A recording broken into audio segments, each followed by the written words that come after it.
하나님은 한 분이십니다. 그는 삼위일체로 유일하시고 모든 피조물로부터 경배를 받으시기에 합당하신 분으로 그는 또한 유일하신 분이에요. 인류로부터 섬김 받을 수 있는 분은 바로 하나님 한 분밖에 없습니다. 세상에는 많은 신들이 있지만은 이것들은 다 피조물로 인간에게로부터 섬김 받아야 할 신이 아니고 사실 타락한 것들이에요. 우리 인간이 섬겨야 할 유일한 신은 창조주 하나님, 우리 구원의 하나님, 은혜 베푸시고 처음부터 마지막까지 우리 인생을 그리스도 안에서 예정하시고 그의 뜻대로 인도하시는 하나님 한 분밖에 우리가 섬길 자가 없습니다. 오늘 우리가 이런 하나님을 알고 섬기게 된 것은 순전히 하나님의 말씀으로 말미암은 은혜입니다. 말씀 없으면은 우리는 하나님을 누군지를 알 수 없고 하나님을 섬기는 도리도 배우지 못할 겁니다. 요한복음 1장 1절에서는 태초부터 계신 말씀이라 그럽니다. 하나님은 말씀이시다. 그래서 이 말씀으로 우리는 하나님을 알게 되고 하나님을 섬기는 도리를 배우고 또 그 말씀을 순종함으로 하나님을 사랑하는 신앙의 증거를 그에게 보이기도 합니다. 하나님을 사랑하시면 아멘 합시다. 그러면은 우리는 그가 하신 말씀을 사랑할 수 있어야 돼요. 하나님을 정말 섬기기 원한다면은 그가 우리에게 말씀하신 말씀을 순종할 수 있어야 돼요. 행해야 됩니다. 로마서 2장에도 보시는 대로 하나님의 의인은 말씀을 듣는 자가 아니라 듣고 행하는 자니 그랬습니다. 하나님을 우리가 참으로 사랑한다면 그의 말씀을 사랑하고 그를 섬기기 원하면 그의 말씀을 듣고 행하는 자가 돼야 돼요.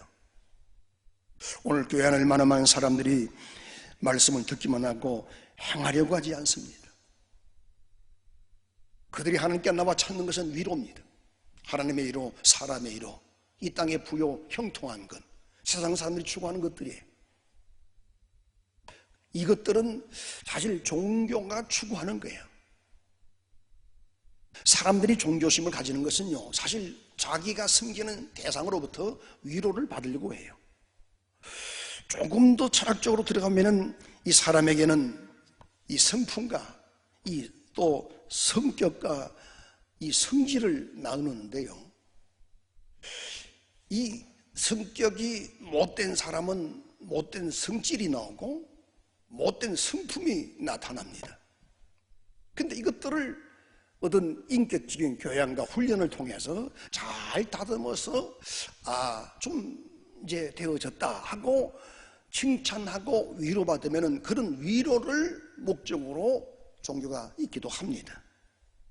그러니까 결국 세상 종교는 인간의 영혼을 상대하는 것이 아니고 인간의 인격을, 성품을 상대하는 거예요. 영혼을 사랑하고 영혼을 상대하고 영혼을 영원히 책임지고 지켜 보호해 주시고 하나님의 성품에 도달하도록 하시는 이는 하나님밖에 없습니다. 그게 이 종교와 우리 기독교 신앙의 다른 점입니다. 그래서 우리는 종교인들처럼 인격적인 변화, 성품적인 변화, 이 성질의 변화를 가져와서 스스로 위로를 받으려는 것이 아닙니다. 물론 이런 위로는 당연히 따라와야 돼요. 당연히 우리도 변화가 와야 됩니다. 그래서 예수 믿으면은 좀 성품도 변하고 성질도 변하고 성격도 좀 변화해야 돼요. 그게 마땅히 따라와야 됩니다. 그러나 하나님께서 정말 우리를 변화시키는 것은 바로 우리 인생의 본질인 영혼이거든요. 그래서 예수는 이 땅에 오셔서 우리의 영혼, 수양으로도 도덕으로도 철학으로도 훈련으로도 할 수 없는 허물려져 죽은 우리 영혼을 살려서 하나님의 자녀의 형상에 이르기까지 정말 해산의 수고를 다하시는 이가 바로 우리를 사랑하시는 하나님 아버지입니다. 그러니까 우리의 신앙생활의 궁극적인 목적은 위로가 아니라 우리 주 예수의 날에 영광 있는 자로 세워지는 겁니다. 이 땅의 위로가 아니라 하나님의 위로가 필요하고, 사람들의 위로보다 하나님의 위로가, 이 땅의 성공보다 하늘의 성공이, 육신의 성공보다 영혼의 성공이 필요한 자들이에요. 그래서 그리스도와 함께 죽고 그리스도와 함께 살아 그리스도와 함께 그 영생의 부활에 이르려고 몸부림치는 신앙인들이 우리 신앙의 선배들이고, 그 자체를 우리는 밟고 또 따라가고 있습니다. 예수는 분명히 하나님의 아들이시고 하나님의 형상의 본체십니다. 근데 그는 자기를 낮추고 사람으로 오셨어요. 그러니까 하나님의 아들이, 근본 하나님의 아들이 자기를 가장 낮추신 모습은 뭐예요? 사람이 된 거예요. 사람이라는 것은요, 한 번 죽음이 정해진 자라고 말합니다.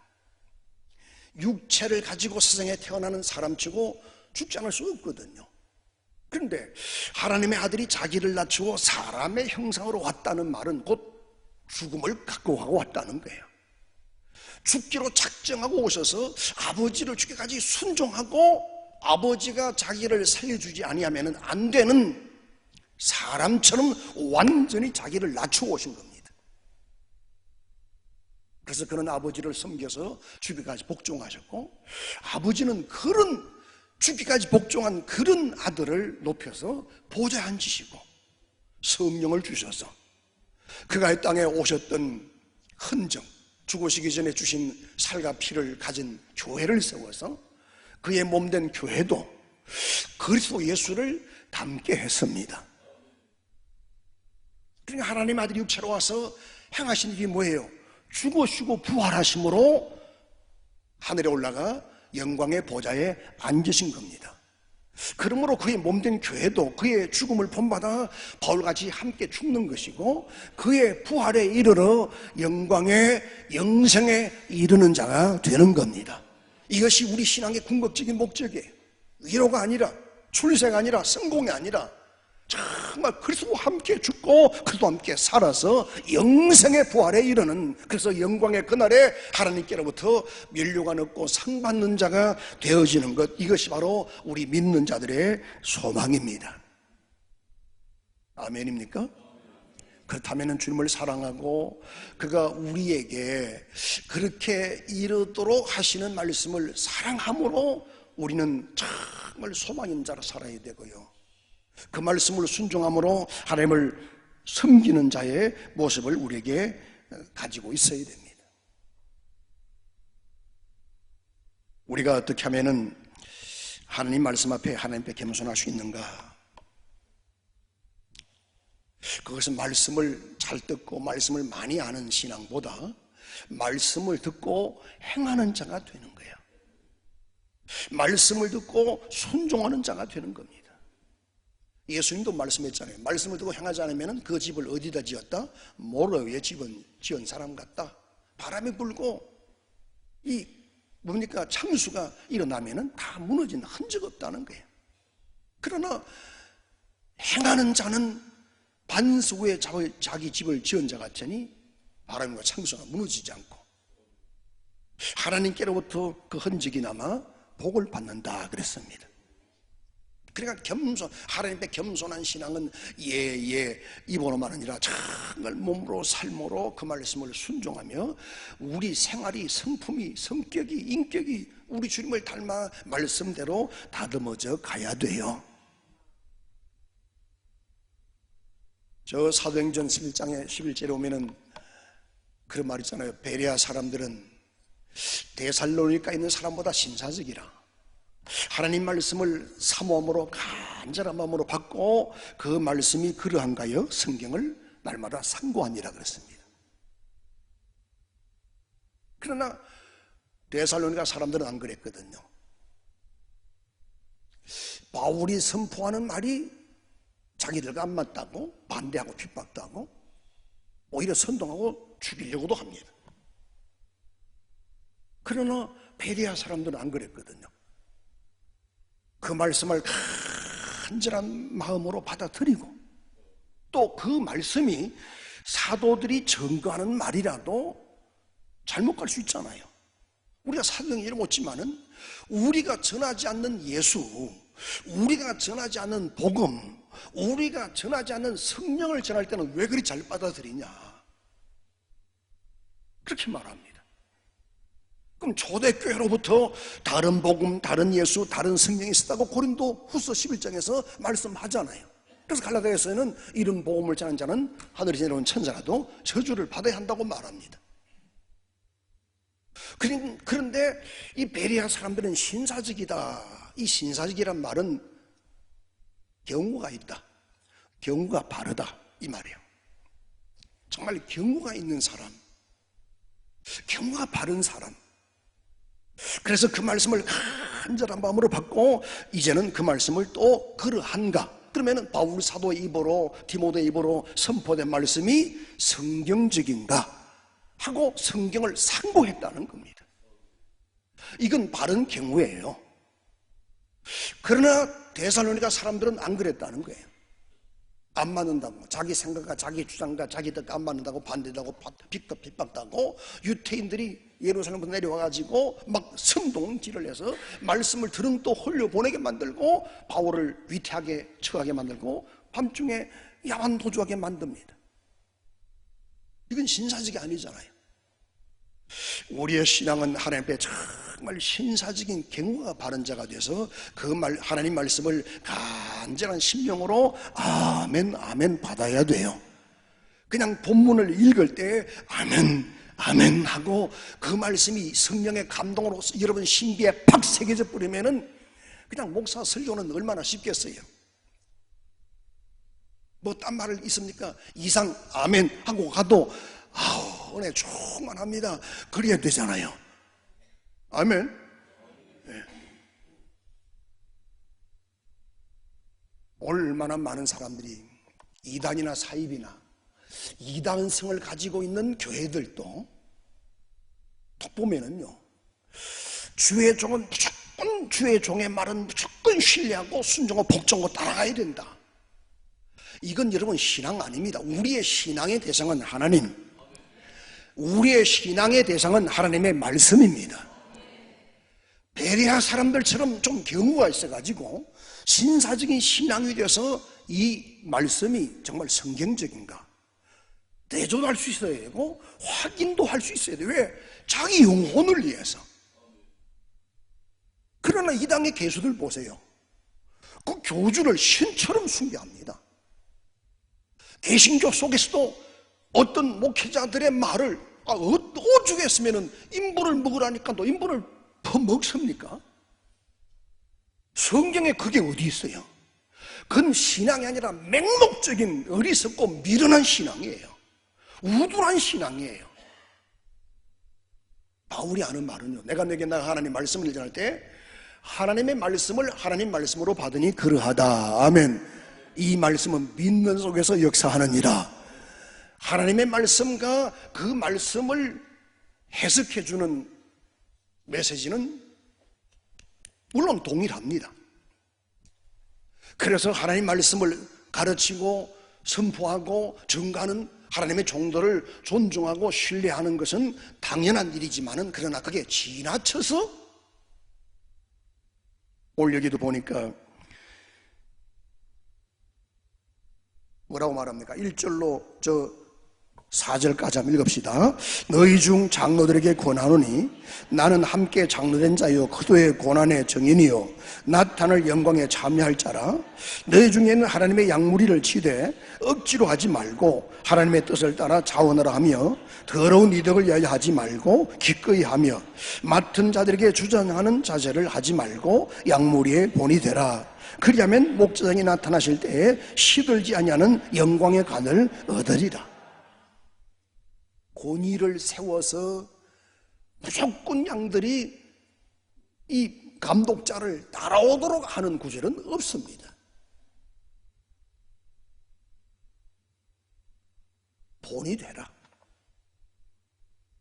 하나님을 섬기는 신앙의 본, 기도의 본, 예배의 본, 모든 삶의 본은 끼칠지라도 목회자의 입의 말이 절대적인 것은 아닙니다. 똑같은 성경을 두고 어떤 사람은 이렇게 해석해서 어떤 사람은 또 이렇게 해석해서, 물론 이 하나님의 말씀이 때로는 주제를 따라서 제목을 따라 이렇게도 해석할 수 있고 저렇게도 해석할 수 있습니다. 그러나 억지로 풀면은 베드로의 사도의 말은처럼 멸망해요. 사실 하나님 말씀은 우리에게 해석하고 영해하라고 준 것이 아니고 그냥 그대로 믿고 아멘하고 순종하라고 주신 말씀입니다. 그래서 가장 효과적인 말씀은 이사야가 그랬잖아요. 외치는 자여 크게 외치라. 내가 무엇이라 외치리까? 모든 육체는 풀이요, 그 모든 영광은 풀의 꽃 같으니 풀은 마르고 꽃은 시들되 하나님의 말씀은 세세토록 서리라 하라. 그러면 외치는 자의 목적은 성도의 심령에 하나님의 말씀을 세워주는 겁니다. 비록 박해자에 의해서 성경이 사라지고 교회가 불탈지라도 그 신비에 새겨진, 그 심령에 새겨진 말씀 때문에 동굴 속에 들어가도, 이방인 속에 들어가도, 이방 종교 속에 들어가도 자기 속에 세워진 말씀이 자기를 세워서 흔들릴 수 없는 강건한 신앙인으로 세워가는 것이 하나님이 종들을 세우신 목적이에요. 그러나 지나치게 목회자의 권위 때문에 이건 신적 권위가 돼가지고 절대자의 말씀을 추앙하고 순종하고 따라가고 복종하고 아주 맹종까지 합니다. 이건 아니에요. 이건 신사적인 신앙은 아니에요. 목회자가 경우 있게, 성도가 경우 있게, 정말 경우가 있는 이 정도가 있는, 이성적으로도 철학적으로도 신앙적으로도 좀 이해가 될 수 있는 그런 경우 있는 영적 생활을 해야 돼요. 이 베레아 사람들은 그랬다는 겁니다. 하나님 말씀은 간절함만 물었고 성경이 그런가요? 날마다 성경을 상고하니라. 이것이 주님을 사랑하는 신앙의 예호입니다. 주님을 사랑합니까? 그러면 그 입의 말씀을 사랑하고 존중할 수 있는 자가 되어야 됩니다. 그래서 그 말씀 앞에 겸손하고 자기 이상과 자기 주장과 자기 고집과 자기 철학과 자기의 어떤 생각을 내놓고 하나님의 말씀과 변론하려고 하는 자, 이 사람만큼 머리썩은 자가 없어요. 모든 철학도, 모든 이론도, 모든 이성도, 모든 학문도, 모든 지식도, 모든 삶의 경험도 하나님 말씀 앞에 아멘하고 부서져야 됩니다. 예수는 하나님 아들이라도 하나님의 말씀 앞에 아멘, 예 하고 아니람이 없었다 그랬습니다. 아멘하여 하나님께 영광을 돌렸느니라. 그래서 우리는 그리스도의 이 마음을 가지고 그의 본을 본받아 그의 자취를 따라가는데, 예수는 입으로만 아멘 했습니까? 아니잖아요. 삶으로, 성품으로, 생활로 정말 사람이 되어 와서, 사람은 다 죽잖아요. 죽음을 피할 영혼은 없습니다. 죽음을 생명으로 바꿀 위대할 자는 없습니다. 하나님 한 분밖에 없습니다. 그런데 하나님 아들이 육체로 왔다, 사람으로 왔다는 것은 이제 죽음 이후의 모든 고난을 아버지께 절대적으로 맡겨버렸다는 겁니다. 그만큼 아들은 아버지를 신뢰하고 그가 육체로 하신 일은 죽는 겁니다. 아버지를 순종하여 죽기까지 복종하시는 겁니다. 이거 우리 신앙인 겁니다. 이런 신앙이 우리 안에 있어야 합니다. 그래서 빌립보서 2장 5절로 8절에 말씀하잖아요. 너희 안에 이 말 품어라. 그것도 예수의 마음이니 그는 근본 하나님의 본체시나 하나님과 동등됨을 알고 여기지 아니하시고 오직 자기를 비어 종의 형체를 가지사 사람같이 되었고 사람의 모양으로 나타났음에 자기를 낮추기까지 복종하시니 그 십자가에 죽으십니다. 예수는 근본 하나님의 본체로 하는가 동등하시지만은 그는 자기를 낮추셨답니다. 왜? 얼마나 낮췄습니까? 히브리서 1장 2절 3절에 보신 대로 그리스도 예수를 하나님께서는 만유의 후사로 세우시고, 고린도서 1장 13절 16절에서는 뭐라고 하니까 그를 위해서 하늘의 것이나 땅의 것이나 만물과 만유를 다 그를 위해 지었다 그럽니다. 그래서 만물은 우주 안에서 6일 창조 성경에서 하면 만유는 우주밖에 영계를 말할 수 있습니다. 그냥 만유와 만물이 다 그리스도를 위해서 지음받고 그리스도를 상속자로 세우고 그분을 위해서 다 지으신 겁니다. 근데 아들은 바로 아버지가 예배하신 보좌로 들어가지 않고 자기를 비워 와서 아버지를 섬기는 도리를 다한 겁니다. 그게 겸손인 거예요. 겸손이 뭐냐? 자기 위에 있는 자를 존중하고 정말 순종하는 겁니다. 겸손이 뭐냐? 자기 위에 있는 사람의 권위를 인정하고 존중하는 게 진짜 겸손인 거예요. 그래서 부모는 부모인 까닭에 무식하든 잘났거든 못났거든 학벌이 있든 없든 가난하든 부유하든 부모는 부모인 까닭에 존중하고 자식 위에 있잖아요. 자기 위에 있는 분이니까 존중하고 정말 이걸 인정해야 돼요. 스승은 스승이 까닭에 인정하고 존중할 수 있어야 돼요. 목회자도 마찬가지입니다. 성도보다 나이 어린 목회자라도 주님께서 기름 부어 세우신 하나님의 종이기에 인정하고 존중할 수 있어야 돼요. 옛날에 사람들은 지금 사람들보다 참 경우가 발랐습니다. 그렇죠? 예. 한 살, 두 살만 나이가 많아도요, 각듯이 형님으로 선배로 존중하고 선배로 예우했습니다. 그래서 할아버지는 자기 손자 선생님보다 나이가 훨씬 더 많아도 자기 손자, 손녀, 아들, 딸을 가르치는 선생님이라면 길 가다가도 선생님께 각듯이 인사하고 자기 자식의 스승이기에 스승을 그렇게 존중하고 경애했습니다. 오늘 존중이 없잖아요. 그러니까 어쩌면 경우가 없다. 오늘 사람들 한마디로 참 경우가 없네. 어른을 봐도 인사할 줄 압니까? 스승을 봐도 인사할 줄 압니까? 부모를 봐도 어제 아침에 일어나서 어머니 잘 주무셨어요? 인사하는 사람 있으면 예, 아멘. 네. 뭘 또 아멘해요? 엄마 아빠도 안 계시면서. 그런데 우리 자녀들은 우리 자녀들 참 아침에 부모님께 문안 인사하는 사람 있으면 예 봐. 예?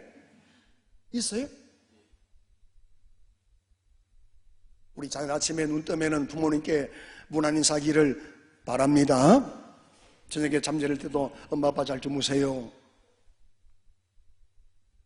가정에서부터 가정교육이 잘 돼야 밖에 나가서도 스승 만나면은 어른 만나면은 존중하고 인사할 줄 압니다. 집에서 부작대기는 짝대기는 밖에 나오고 짝대기고요. 그래서 참 아마 연세 많은 분들은 그걸 실감할 겁니다. 과거 사람들은 그래도 참 경우가 발랐는데 지금 경우가 없잖아요.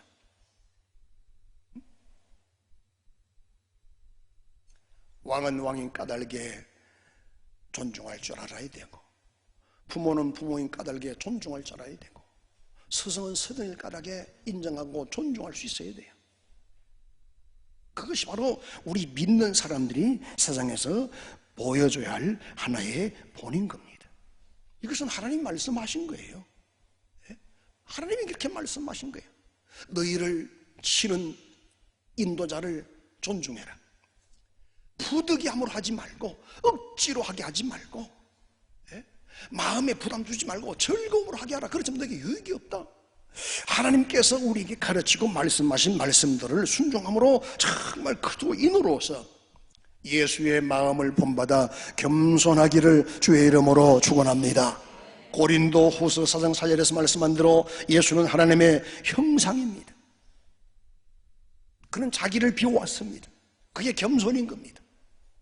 그래서 경우를 만드는 것은 인간의 인격인데요, 인격은 사실 우리 사람에게로부터 출발한 거 아닙니다. 인격은 하나님의 아들로부터 시작된 겁니다.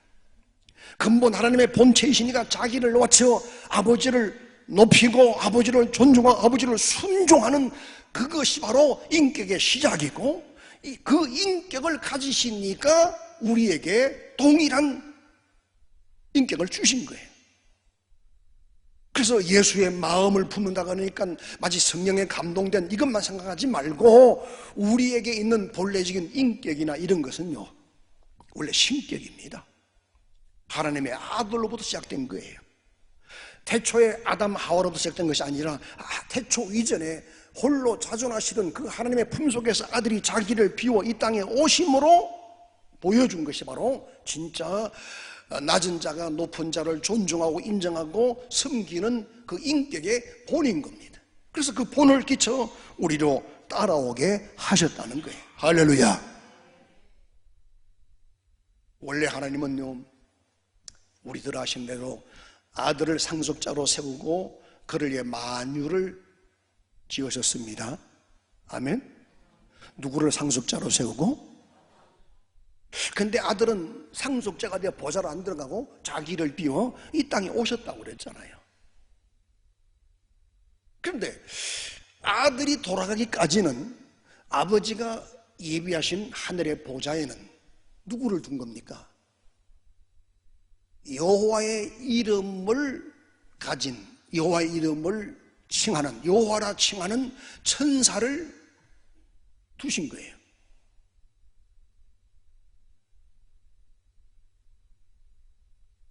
그런데 어느 날 천사장 중 하나가 그 보좌를 탐낸 겁니다. 이는 마치 예수님의 비유 가운데 어떤 주인이 왕권을 받아가지고 오려고 자기 집안의 모든 권한을 자기 집안의 청지기 중에 하나에게 맡겼습니다. 이와 같은 원리예요. 그래서 하나님이 아들을 상속자로 세우고 아들을 앉히려는 그 보좌에 야훼라는 이름을 가진 천사를 거기에 두고 모든 천사가 그 앞에 무릎 꿇고 숭배하게 했습니다. 그런데 어느 날 천사장 중 하나가 그걸 탐낸 거예요. 여러분, 하나님께 대한 도전이라고 보다 직접적으로는 야훼 이름으로, 여호와의 이름으로 칭하는 같은 천사, 동료를 향한 도전인 겁니다. 야고보 선지자가 말한 대로 하나님은 악에게 시험받지 않고 시험하지도 않는 분이에요. 그러나 천사는 천사끼리 투쟁이 됩니다. 그러나 여호와 이름으로 칭하는 그 천사를 도와 하늘의 대군이 이 원수를 갤박해서 심판 때까지 어둠 속에 가둬버립니다. 왜?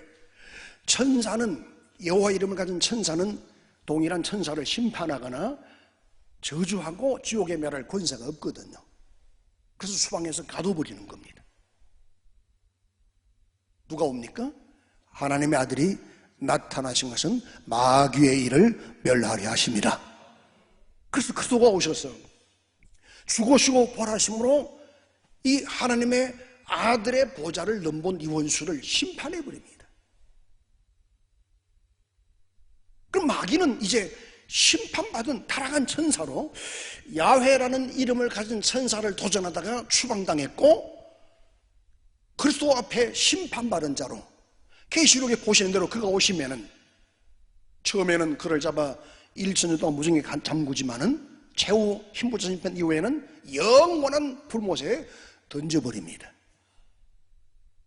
던짐받기까지, 지옥에 던져지기까지는 이 원수가 지금도 세상을 속이고 믿는 자를 속이고 오는 사자같이 삼킬 자를 찾습니다. 근데 여기서 우리가 중요한 것은, 그러면은 여호와의 이름으로 칭하는 천사를 도전한 것은 왜 하나님께 대한 도전이냐? 그 자리는 원래 누구의 자리라고요? 아들의 자리. 아들을 상속자로 세웠으니까. 그러니까 여호와의 이름을 도전하는 것은 아들에 대한 도전이고, 아들에게 상속자로, 아들을 상속자로 세우신 하나님 아버지를 향한 도전이다 이 말이에요.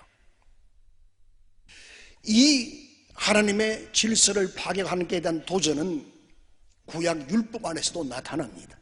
모세가 그러잖아요. 너희가 내게 하는 말이 아니고 너희가 나를 향한 도전과 공격은 나를 향한 것이 아니다. 나를 너희 지도자로 세운 하나님께다 그럽니다. 그래서 종들에게도 하나님이 세운 권위는 있습니다. 그러나 그것이 월권이 되면은 타락이 됐고 저주가 돼요. 종들에게 주신 권위는 하나님의 이름을 높여드리고 하나님의 말씀을 가르쳐 지키게 하도록 감독자로 세운 권위지, 목회자가 하나님처럼 섬김받고 추앙받고 절대자로 군림하도록 주신 권위는 아니다 이 말이에요. 엄중히 목회자가 성도가 잘못하니까 징계할 수 있습니다. 직분도 박탈할 수 있습니다. 왜? 하나님 준 권위가 있으니까. 집사가 집사의 사명을 못하고 권사가 사명을 못하고 장로가 사명을 못하면은, 또 목사가 목사를 못하면은 노예나 총회에서 직분을 박탈합니다. 그래서 임금목인 목사 그 총회에서 그 직위와 신분을 박탈하겠다고 이제 정치부가 이제 모입니다.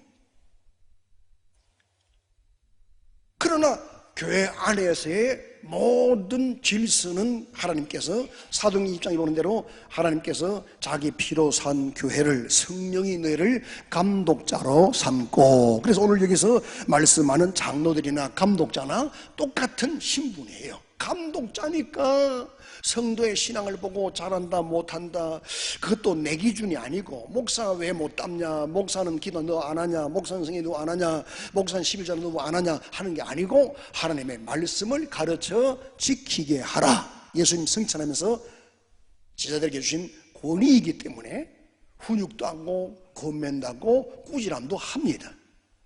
그럴 때 사람들은 하나님께서 주의 종을 통해 나를 이렇게 깨닫게 해주시는구나라고 돌이켜 회개하고 순종한다면은 복이 되지만은 네가 뭔데?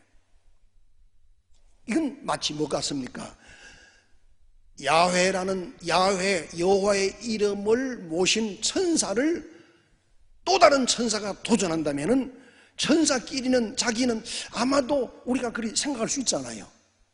미카엘도, 그러니까 루시엘도 아니 하나님의 이름을 가진 천사를 향한 도전, 니만 청지기 잘하겠냐? 내가 더 잘하겠다. 내가 한번 올라가 볼게. 그냥 이사야 14장에서 내가 내 보좌를 높이리라, 북극 깊에 자정하리라, 지극히 높은 자와 비교보리라 할 때 그 지극히 높은 자가 하나님, 보좌 앉은 하나님이 아니라 하나님은 보좌에 앉아 계신다 할 때는 그의 권위를 말하지만은 그가 앉으시기 전에 누구를 뒀다고요? 여호와의 이름을 가진 천사를, 여호와의 이름을 두신 거예요. 그래서 솔로몬이 성전을 건축하고 낙선날도 그 기도 하잖아요. 하늘과 하늘들의 하늘도 주를 용납할 수 없거든 사람의 손으로는 지은 이 성전에 주님 계시겠습니까? 다만 뭘 두사? 하나님의 이름을 여기에 두사. 그 이름이 있는 곳에 와서 부르짖고 기도하고 회개하거든 하나님은 계신 곳 하늘에서 들으시고 응답하소서 하는 것 같이, 바로 구약의 보좌는, 하늘의 보좌는 야훼라고 하는 그 여호와가 직접 앉으신 것이 아니라 그는 영이시기 때문에 온 땅에 충만해요. 그 이름을 그 안에, 그 앞에 천사를 통해서 모시게 한 겁니다. 그래서 모세가 시내산에서 만난 여호와 누굽니까? 여호와의 천사라고. 그것도 여호와의 천사라고 서대반이 성령 충만한 가운데 순교적인 설교하면서 그 메시지를 전합니다.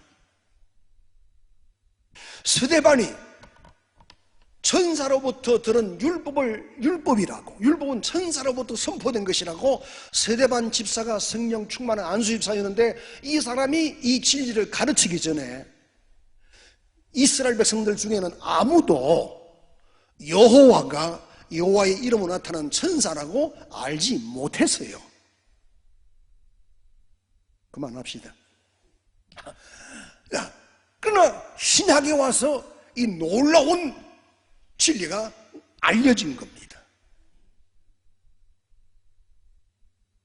그래서 바울 사도도 율법은 모세로부터 왔는데, 모세는 누구로부터? 여호와의 천사로부터. 불꽃 중에 나타난 그 이상한 광경을 보고 모세가 하니까 누구냐고 그렇습니다. 나는 누구라고요? 여호와다. 누굽니까? 여호와가 아니고 여호와의 천사였다 이 말이에요. 그래서 여호와의 이름을 가진 천사가 그 보좌에 앉게 하신 거예요. 그로 그 이름 앞에 먼 하늘 질서를 잡으며 그 이름 앞에 경배하게 했는데, 한 천사장이 보니까 똑같은 천사인데 그건 도전이 되잖아요. 그 이름을 간 지극히 높은 자 비겨보리라.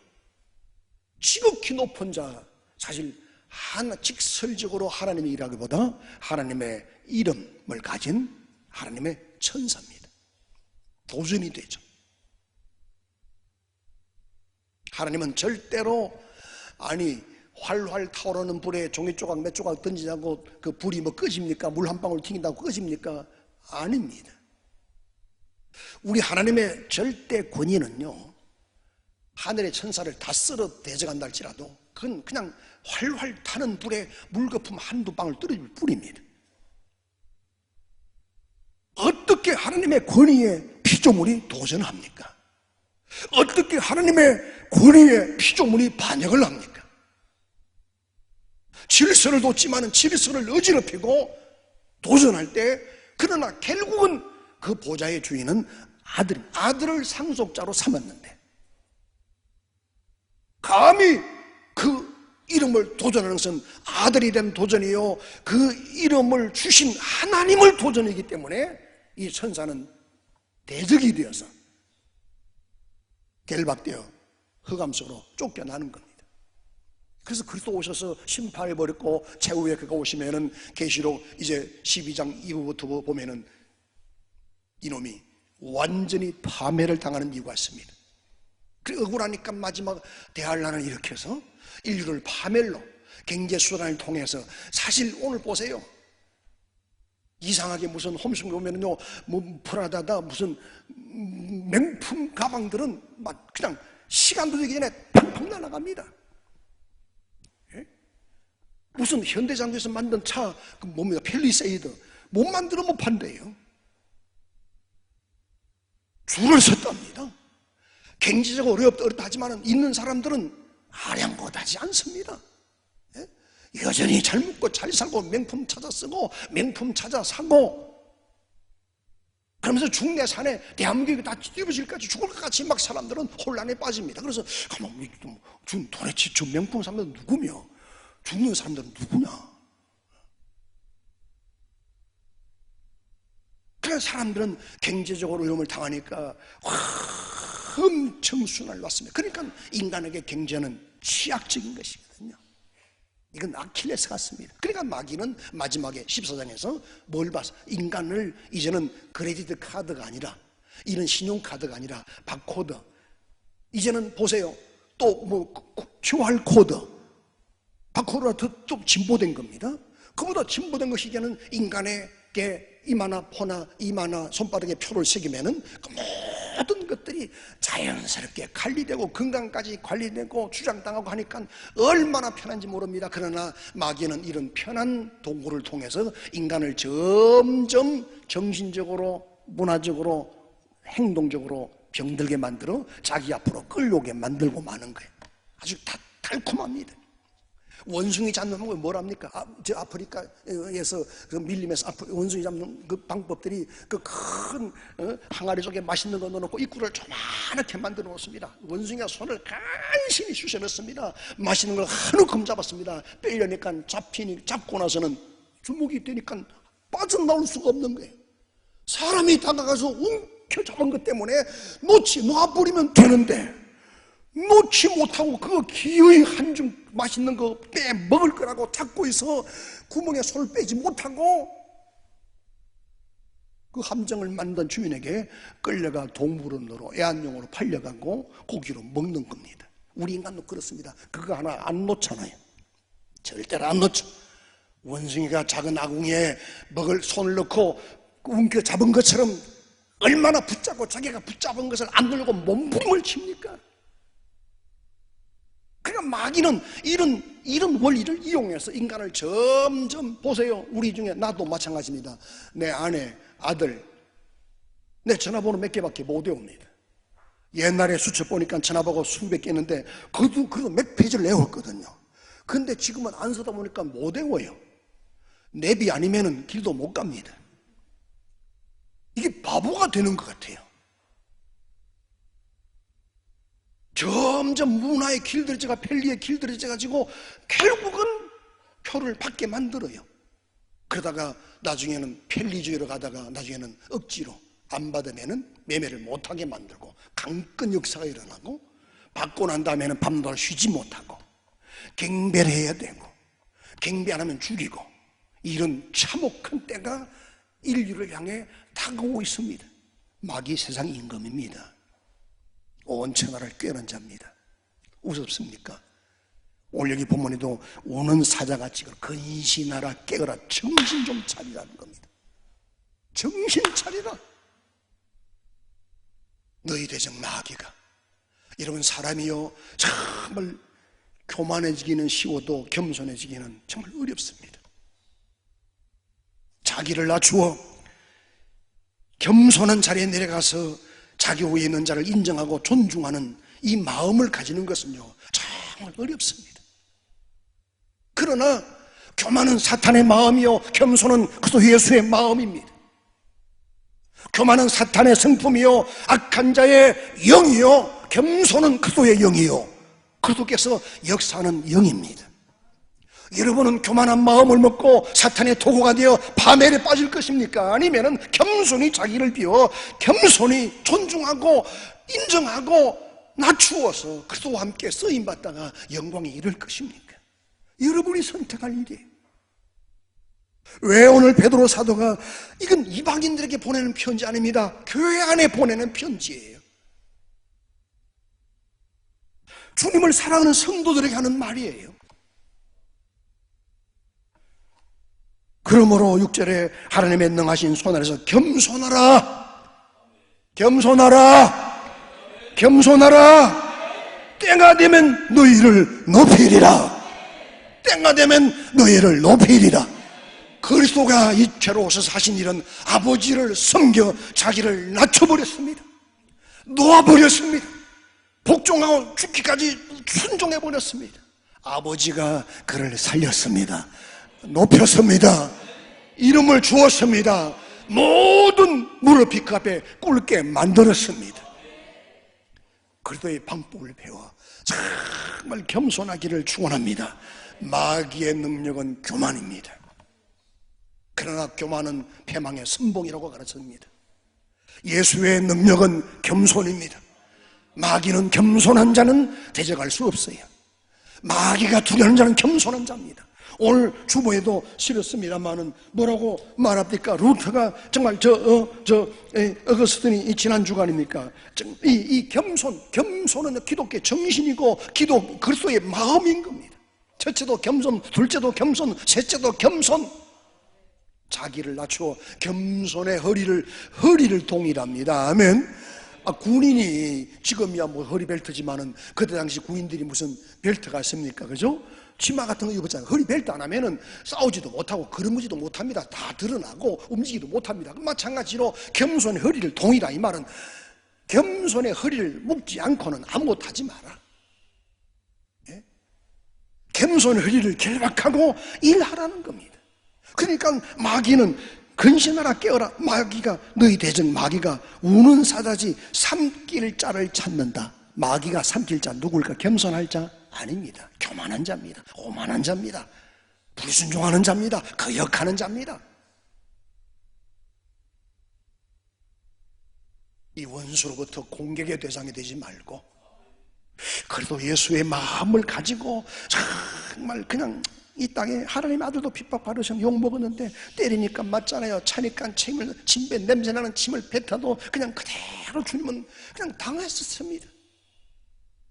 못 당하잖아요. 환장하죠. 우리는